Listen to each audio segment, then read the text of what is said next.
Hello everyone, I'm Jasmine. Today I'm going to read chapter 1 of Stand By Me, which was written by Sudeep Nagarkar. So, let's read. It was 30th November 2018.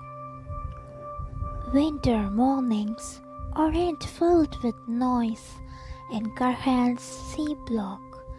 Yet, no one in Beetle heard the doorbell, which had rung umpteen times since sunrise.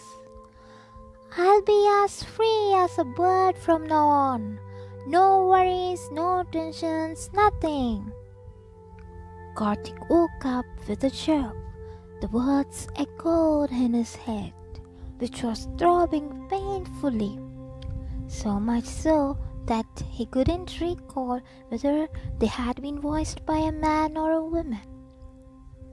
Rubbing his face with his large hands to coax himself awake, he sat up on his bed with a sore neck, probably from sleeping wrong. "I'm in my room.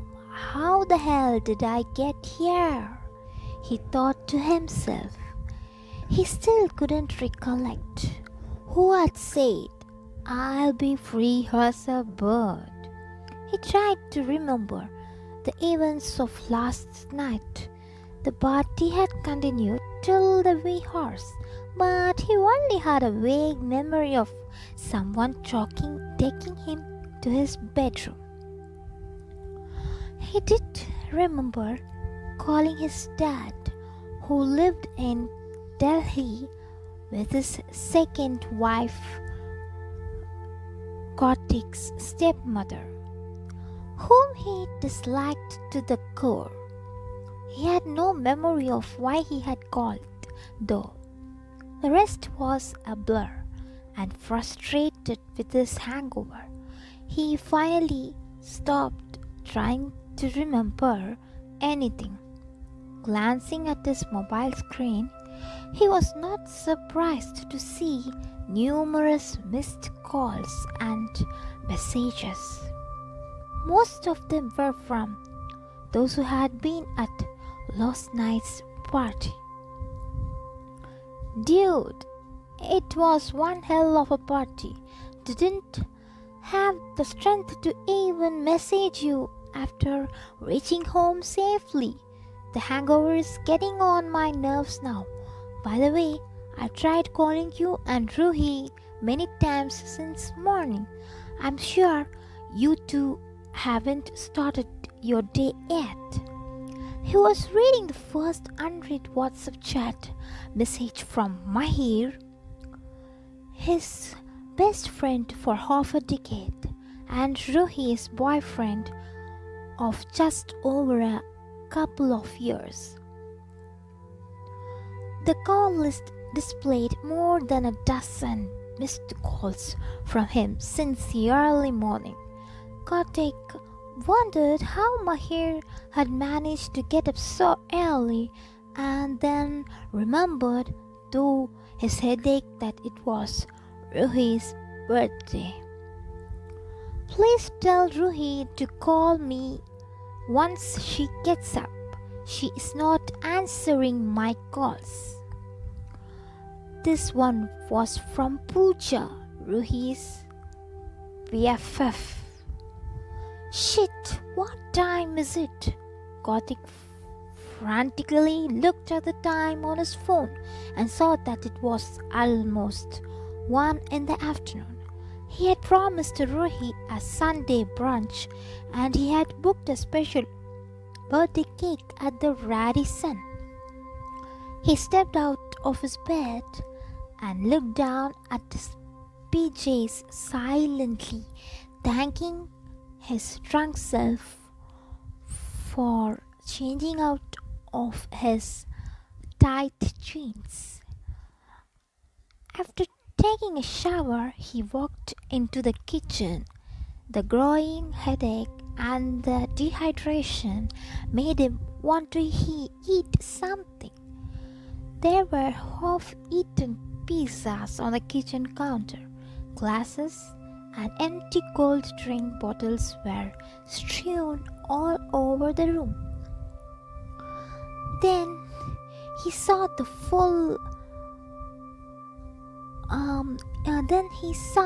bowl full of fruit. Ruhi always made it a point to cut some for him before going to sleep when they had such parties. She had remembered to do that even last night, knowing that Kartik would crave fruits in the morning. Putting the bowl on the dining table, he went towards her room to wake her up. Before he could knock, his phone beeped. It was Deepika, their elder sister. "Where the hell are you guys? Nobody is picking up my calls since morning." Deepika was speaking at the top of her voice. "Don't get mad. I already have a ton of unread messages ending the same. Kartik said, irritated. "Why did you call Dad last night?"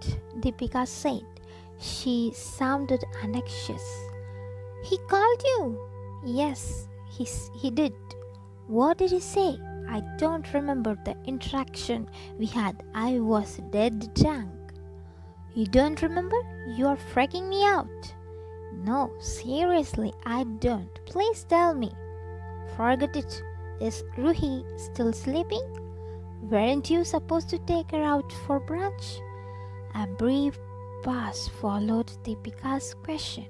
Kartik had a slight smile on his face. "You should have been here. We missed you last night. On her last birthday, we had all gone for lunch together, remember?" "Of course, if I had a choice, I would have surely come. Who wants to work? Especially when it's my darling little sister's birthday. Anyway, next weekend we'll be together and we'll have fun." "Yeah," Kartik said, knocking on Ruhi's bedroom door. "Okay then, call me once you both reach Radisson." Deepika hung up. Kartik knocked on the door again, but there was no response. As far as he could remember, Ruhi hadn't intended to go out in the morning. She must be in her room, maybe too hungover to get up, he thought. "Rugi, are you there? Get up. Aren't we going for brunch?" he shouted, standing near the door. After a few more knocks and shouts, the silence began to worry him. Was she okay? What had happened last night? Had she left with Mahir? Had she told him about going somewhere? His head just kept throbbing. Eventually, he stopped knocking and then, after a few attempts, broke down the door. There she was, lying on the floor, the warmth of life stolen by the cold embrace of death.